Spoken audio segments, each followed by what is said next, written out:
Hello everyone, today we will continue chapter 6 जय प्रक्रम। तो इसमें हम पढ़ रहे थे मनुष्यों में पोषण।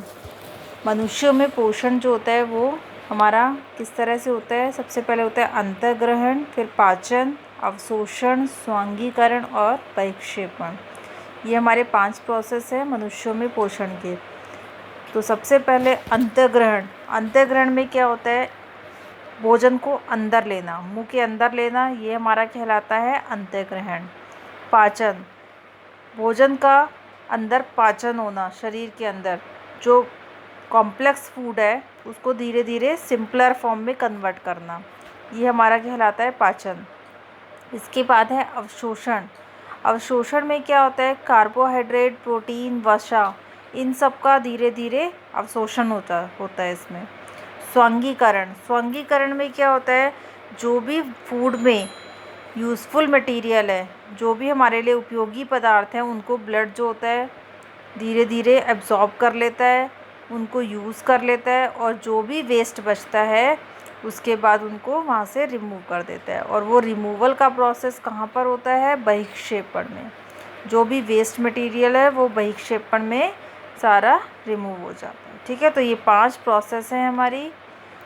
तो सबसे पहले हम पढ़ेंगे आहार नाल। मूल रूप से मुंह से लेकर गुदा तक एक बहुत लंबी नली है, आहार नाल। उस नली का क्या नाम है, आहार नाल। अब हम एक एक करके पढ़ेंगे। सबसे पहला है मुंह। सबसे पहले भोजन का अंतर्ग्रहण। भोजन को हम कहाँ लेते हैं, मुंह में। ठीक है, मुंह में जाने के बाद भोजन का क्या काम होता है, चबाने का काम। और उसको चबाने का काम कौन करता है, दांत।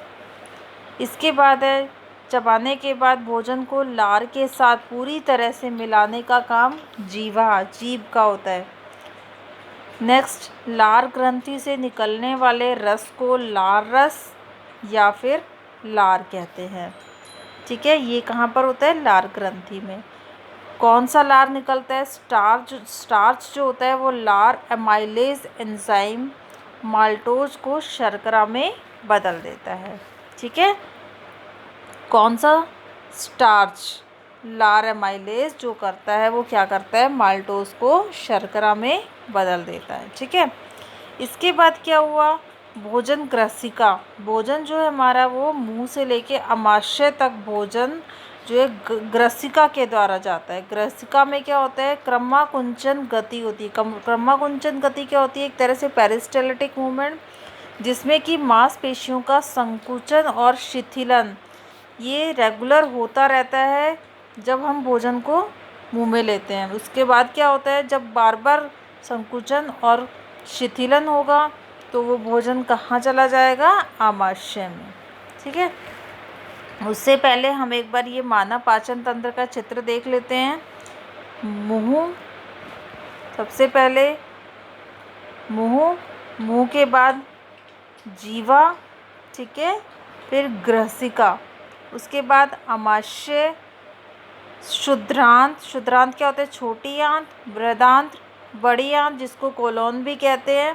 ठीक है, और हमारा क्या दिया हुआ है, यकृत दिया हुआ है, पित्ताशय, पित्त का भंडारण जहाँ पर होता है, पित्त नली, अग्नाशय और परिशेषिका, और लास्ट में गुदा द्वार। तो ये हमारा डायग्राम है मानव पाचन तंत्र का। ठीक है, तो इससे पहले हमने क्या पढ़ा था, क्रमाकुंचन गति पढ़ी थी, जिसमें कि संकुचन और शिथिलन हुआ था, जिससे कि भोजन हमारा कहाँ चला गया था, आमाशय में। आमाशय में जाने के बाद वहाँ जठर ग्रंथियाँ होती हैं। कौन कौन सी, पेप्सिन, हाइड्रोक्लोरिक अम्ल और श्लेष्मा, ये सिक्रेट होता है। तो क्या होता है, जो प्रोटीन का पाचन होता है पेप्सिन के द्वारा होता है। ठीक है, हाइड्रोक्लोरिक अम्ल ये कहाँ होता है, हमारा आमाशय में होता है। यहाँ पर अम्लीय माध्यम तैयार होता है जो कि पेप्सिन की क्रिया में सहायक होता है। इसके बाद है आमाशय के आंतरिक स्तर की अम्ल से रक्षा करने का काम कौन करता है, श्लेष्मा। तो ये तीनों हमारे कहाँ पर हुए, आमाशय में। इसके बाद है शुद्रांत। शुद्रांत हमारी होती है छोटी आंत। ठीक है, छोटी आंत में क्या होता है, कार्बोहाइड्रेट, वसा और प्रोटीन इन तीनों का पाचन हमारा कहाँ होता है? शुद्धांत में। अब कार्बोहाइड्रेट किस में कन्वर्ट होता है? ग्लूकोज में कन्वर्ट करता है कार्बोहाइड्रेट।